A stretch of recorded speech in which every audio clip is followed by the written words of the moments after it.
ઝઘડિયા તાલુકાના રાણીપુરા પાટિયા પાસે રોંગ સાઈડથી ઓવરટેક કરતા હાઈવા ચાલકે એક્ટિવા ચાલકોને અડફેટે લેતા એક્ટિવા સવાર યુવતીનું મોત થયું હતું, જ્યારે ચાલક યુવાનને ઈજા થઈ હતી.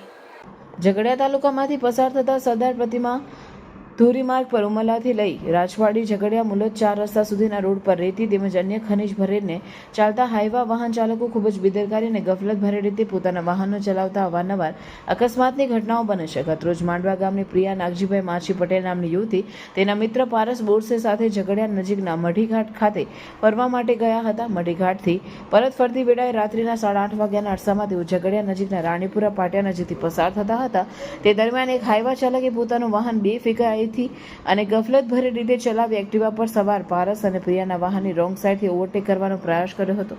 તે દરમિયાન હાઈવા ચાલકે એક્ટિવા પર સવાર લોકોને ટક્કર મારી અકસ્માત સર્જ્યો. આ અકસ્માતમાં પારસ નામનો યુવક ઉછળીને પડ્યો, જ્યારે એક્ટિવા પર પાછળ બેઠેલી પ્રિયાના શરીર પરથી હાઈવાના ટાયરો ફરી જતા તેનું ઘટના સ્થળે જ મોત થયું હતું તથા પારસને ઈજાઓ પહોંચતા તેને પ્રાથમિક સારવાર અર્થે હોસ્પિટલ ખસેડાયો. અકસ્માતની ફરિયાદ સંદીપભાઈ અરવિંદભાઈ માછી પટેલે ઝઘડિયા પોલીસ મથકમાં નોંધાવતા પોલીસે કાયદેસરની કાર્યવાહી હાથ ધરી હતી.